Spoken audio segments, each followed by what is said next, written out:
going to do a little bit of a warm-up that's appropriate for everyone, including myself. So I'm going to go from the very beginnings of ankle mobilisation to knees, to pelvis, into taking the legs out sideways and centering everything, getting my breathing rhythm going. This is what I would do starting at the beginning of the day, and it's a 10-minute moment at the most, and it's appropriate for everyone that can move, walk, get in and out of cars.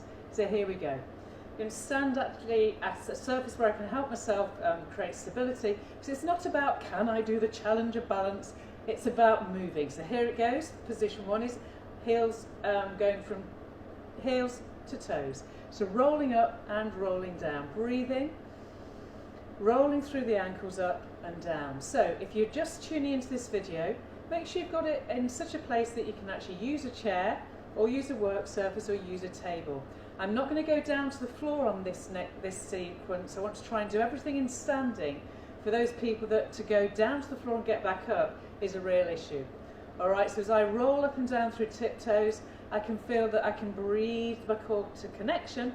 So I'm using the abdominal tightness. Obviously I'm talking more than breathing because I'm trying to communicate what you should be doing, but I can feel the rolling up and the rolling down. I'm going to slow it right down. So as you roll through your ankles, all you're doing is waking up your calf muscles and all of those tiny muscles that make the bones in your feet do what they should do. The more flat-footed you are, the more you need this little action. And as you breathe deeply in and out, you bring the whole core into the ability to roll up and down. So if you're doing this ankle rolling stuff and you find you're all wobbly, even with a tiny bit of a hold on, then you're not bringing your core into it. The core is your pelvic floor connection, thinking of belly button spine, and you can't make those things connect without the breath. Okay, I'm going to keep my heels down this time and take myself into some small squats. If you had a seat behind you, you just imagining you're sitting your bottom back into that seat. I'm going to change the view so you can see. That's the cough of my chesty area. Okay, so down you go and up you go. You're pulling your hips back and forwards. Let's just do another 4 or 5. Each time you do this, you're learning how to bend. So the body wants to bend from the hip, not bend from the lower back. Many people I meet bend from the lower back and then one day it twists and it's not very pleasant. Okay, I'm going to stop the squat and go back to the tiptoes. So you're rolling through the ankle joint, you're breathing deeply in and out. Don't worry if you're rolling up onto tiptoes, making the breath last as you go up and down. And so try this, breathe in, rolling up and down, breathe out. When we have our feet on the foot bar on the reformer, we do this exact same thing. So imagine the floor is the foot bar of your reformer. All right, I'm going to now take you back into your squat, so let's go.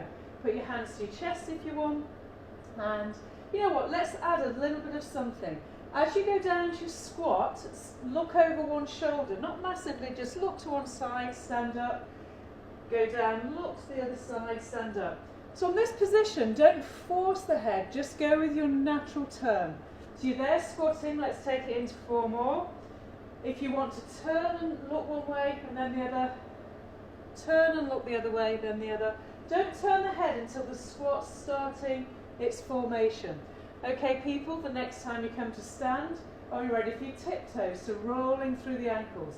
Maybe allow one arm to fold upwards and down, floating, lifting and lowering. So you've got this synchronizing of your ankle joints along with your shoulders. It should feel pleasant and easy. Keep breathing, inhaling, lowering, lifting, exhaling, lowering and lifting. Turn your head to one side, it doesn't matter which side. You're bringing in your neck, in other words, just natural mobilization. What I've promised after having killed quite a few people physically is a lot more mobilization in this little workout. Okay, put your heels down again, go back to your squats. As you squat, remember you can turn your head without twisting the shoulders, pull your bottom back, pull your knee joints back as you turn and stand, squat, turn and stand. If turning your neck, just go straight to your neck. Keep the squats as that position where your chin stays in and your head stays centered without looking forwards across the floor as you go down. Okay, let's stay in this next squat and do a little bit of work to mobilize our lower spine.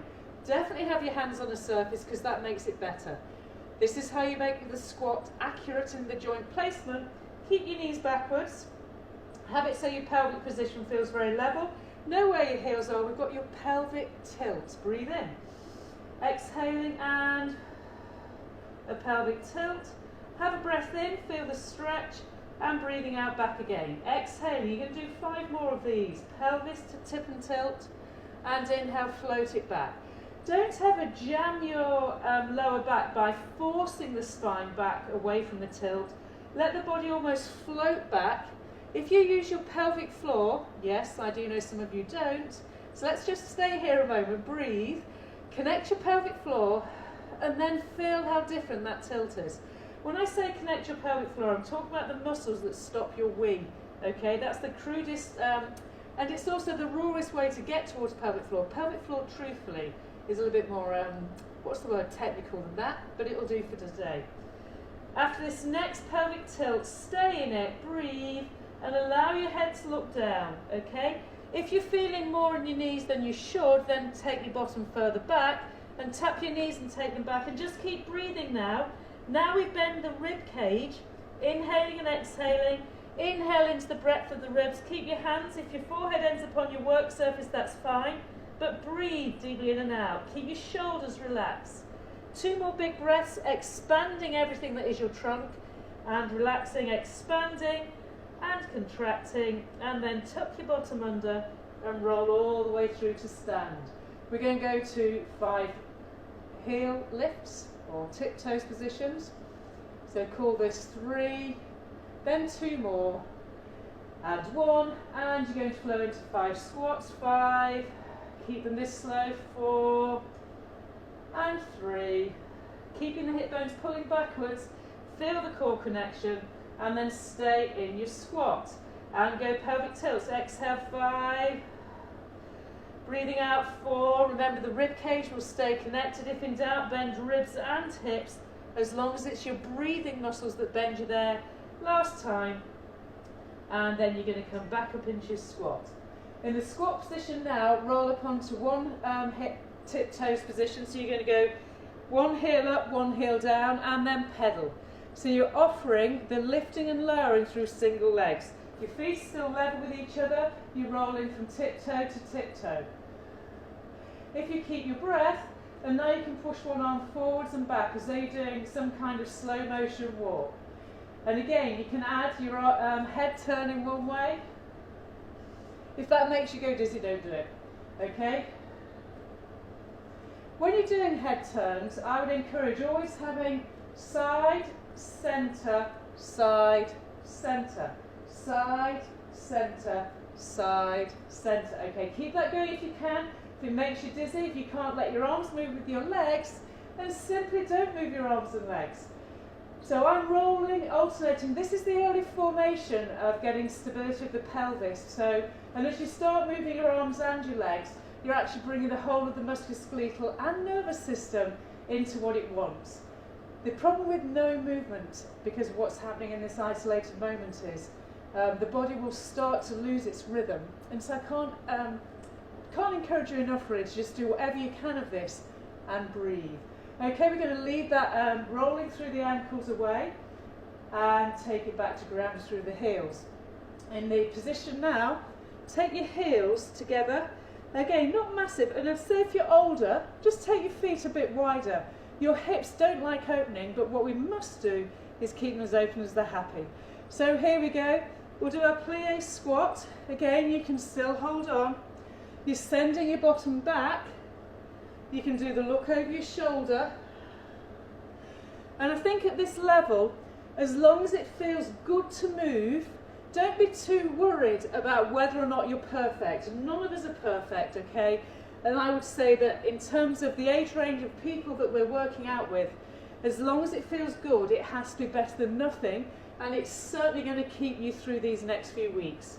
Or I'm going to show you from the side, so I'm doing a plie squat, my feet are still level with each other, I'm turned out at the hip as far as my body is happy.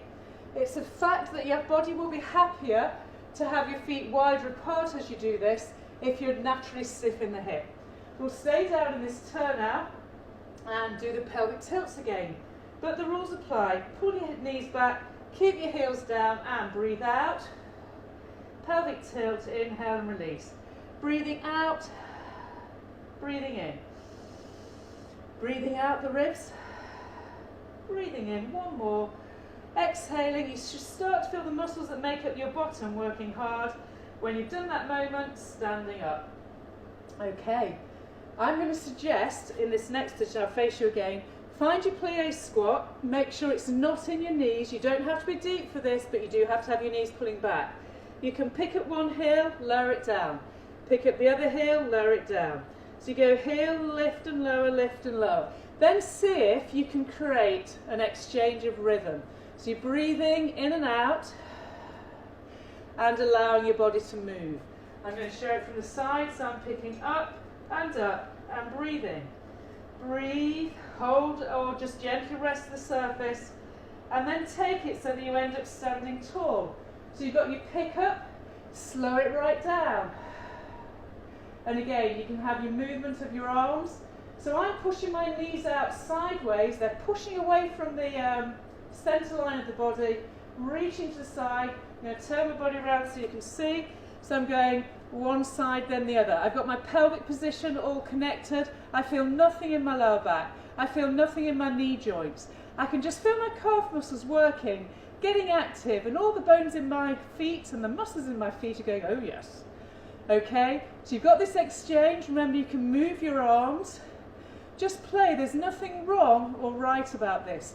If you can get these basic things going, the arms and the legs, we can then start adding weights, and I can give you both an upper body workout as well as a mobilising workout through the legs. Okay, we'll leave that one alone. This is where you get the chance to roll down.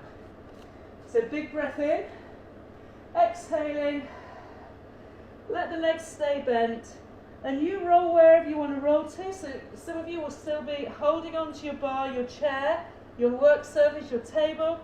And if you can go to the floor, do, and stretch out the legs. The rules of stretch are, the minute your body feels the pulling in the back of the leg up to the bottom, your body's doing its stretch. My range of movement just happens to be all the way down. That's because I really do have lengthened hamstrings that allow for that. Okay, roll out of your stretch. Shall we do that again? If you want to go and do that in parallel with wide feet, you can. So the roll down goes. Bend your legs and pull your bottom back a tad. Big breath in. Are you going to roll down with a nod the chin? Breath out, always to roll the spine to bend. It's like folding in half. Go to your range, don't force it. Have a big breath in. You're either holding the work surface or you're on the floor with your hands, or your hands are on your thighs. You feel nothing but lovely release in the spine. Breathing out, tuck your bottom under and return back up again. Okay, next position. Take your feet open. We're going to do the lowest common denominator of these side muscles here. So life tends to be very forwards and backwards. We move forwards and we move backwards. We don't tend to move sideways unless we're crabbed, but none of us are crabs. So in doing this, it's like a bit of a dance. The best thing you can do is just add rhythm. So breathe. If it's too intense, because some of you struggle even for that, you would hold the bar, your work surface, your chair, and you slow it down. You're going to step apart, tap, step together. So very deliberate. Lift your knee up. Can you see how my knee's lifting? And lowering. I'm lifting and tap, lift and tap. Okay, once you feel you can do it, you can add all sorts of movements with the upper body, and I can't stress, I've already said it once, you need to be able to move arms and legs. So however slow, however awkward, just by trying, you're waking up pathways in your brain to body communication that you desperately need. The most tragic thing that could happen through this self-isolation is people that have worked so hard to get some form of mobility, some form of rehab in terms of their ability to move brain to body, that they should lose what they worked so hard to gain. My compulsion, and it is one, is to keep the people that have been here for so long, for so many years, some of you have just joined us, to keep you gaining and not let you deteriorate, okay? So all of these movements are very, very significant. And once you get the rhythm with the legs usually, remember you can still hold on and do it. So holding on, you can just take one hand off, and you can make the movements bigger and deeper, so long as with the rules that apply, keep it in your heels, not in your toes. So I'm still doing step together, step together, step apart, step together. If you've found a rhythm and it's not quite my rhythm, don't worry. If it's moving you and there's nothing in your lower back, nothing in your knee joints as such, then what you're doing is just rehearsing all the movement patterns your body wants. Okay, I'm going to stay with one leg off the floor, so you're still doing that step side position, and then I'm going to keep one hand on the work surface and lift and lower. Now if you can't do the lift and lower, just keep doing the step together. Otherwise, I'm sitting with bottom back and lifting. I've got a slight lean, it's a diagonal line, and I can feel side, bottom and bum working. If I'm trying this, it's gone straight to all the wrong places, go back to this, okay? So that's base level, holding on if you need to. This is the next level, doing a little bit of single leg stability. It's your side bottom, it's called medialis work for the side bum and side abductors, okay? And then the other side, so you'll go same. Now I would go to the other side of the bar, you'd go the other side of the chair, just turn your back to me. Whichever way, if you need a work surface, use a work surface. Remember, if it's no good, you do step, step, step together, step together, step, step. Okay, we're going to leave that one alone. You should feel alive here now. We're going to have the legs tight together, and again do a rolling down action. So your legs tight together, big breath in, exhale, bend at the knees, forward roll the spine. We do this so that if anything went inadvertently to here, you're giving the chance for it to disappear. I'll emphasize again, level feet, level softened knees, gives you a level hip. Leave your head hanging between, look, eyes pointed between your knees, and then tuck your bottom under to return your spine shape all the way back up. Okay, hopefully that felt great. The final thing I would do is finding a place where it's a chair, so I'm using a chair for this.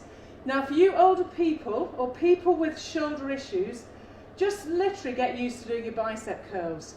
You can hold cans of beans. If you have handheld weights, hold them. But the movement pattern starts here, sat tall, sat with sitting bones right equally loaded on the chair, and doing this bicep curl. My upper arm's staying by the side of my ribs.